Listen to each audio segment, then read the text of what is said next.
Okay, here's something I'm learning how to do. All right, let's say that you're writing a song. Normally, what you'll have when you write your song is you'll have like verse. You'll have like verse, verse. You know, you know, verse, maybe three verses, chorus. You know, like this, and then you'll just take this whole block and repeat it. Uh, I'm taking pretty much the same thing, but what I'm doing is I'm creating an intro, like an intro, which usually could exist. It could be just simply introducing the title of your song. Usually it's just note picking, and then I have a verse. You know, then I put the verses in here. So you got your verses, and then I try to figure out how many verses I need before I get to the chorus. So what I've been doing is putting 2 verses, but you could put 3 also. But the more verses you have, the chorus really reinforces what the song is about. So the more verses you have, the more boring it gets for somebody waiting to get to the point. It's like a conversation, man. Get to the point. So then I put the chorus in, okay, and then I'll wind up putting a couple more verses, or a couple more verses here, and then I'll do the chorus twice to reinforce whatever the point of the whole song is. And then what I'll have is an outro.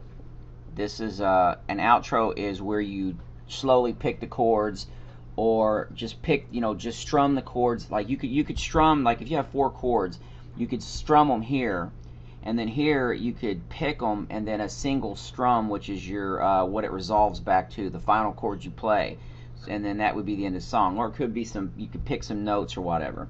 But also in between this block right here, let me show you here. Also between this block right here, which is your verse, verse, chorus, and then you have, of course, another verse, verse, chorus, chorus, which ends it. You can actually have what's called an interlude, and this is called an interlude here. And so what you see is, you'll see, like, for example, you'll see an AC/DC song. They'll start cranking out the chords, and you'll get the gist of the song, whether it's Back in Black or whatever. Then you'll have the verses, you'll have some kind of chorus, and then somewhere in the middle you'll have a like a solo, what they call a guitar solo. That's your interlude. And what it does, it puts a little bit of space in between these blocks of words, because like somebody just constantly sings the same thing over and over again. You know, even though it's got a good story, people are going to be like, I can't listen anymore because it's too much information. So you keep it tight to the point, and then you give them a break. Give their mind a rest, something that sounds good and lets them relax, and then hit them with another block. And then, of course, when it's done, and then the interlude would actually sit in here. It's sit in the middle. And then when it's done, you have the outro, make your final statement, and that's pretty much it. So that's what I'm really trying to do here. That's kind of like what I'm working on, a simple formula to where I can record the intro, which is what I did on this song, recorded the outro, and then the interlude was, I don't think this one actually has an interlude. Yeah, I took an interlude because it's a ballad kind of a song, and I wanted to keep the rhythm the same, so I left the interlude out. But that's pretty much the formula I use. And usually what you'll do when you'll start playing is you'll start pumping into the verses right off the bat.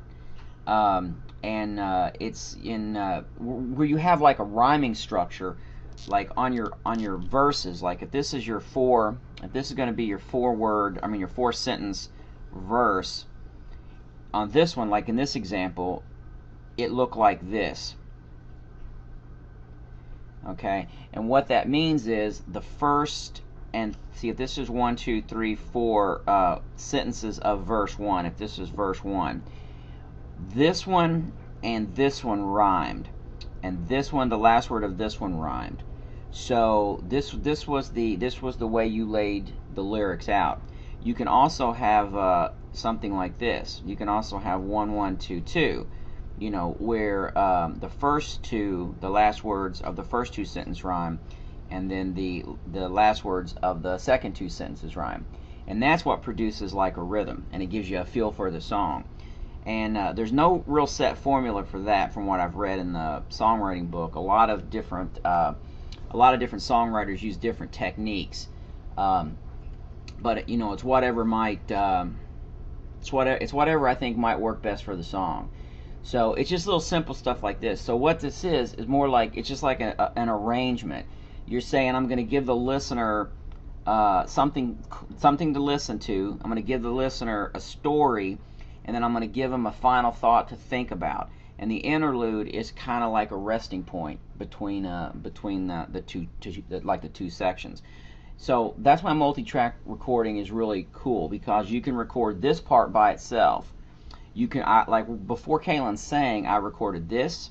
I recorded the verses, which was the A, the A6, and the A sus4 twice. The chorus, I didn't know what it was. So all I really needed was this, because I can repeat it down here. Still going to be the A, A6, A sus4 again, and then whatever the chorus was going to be.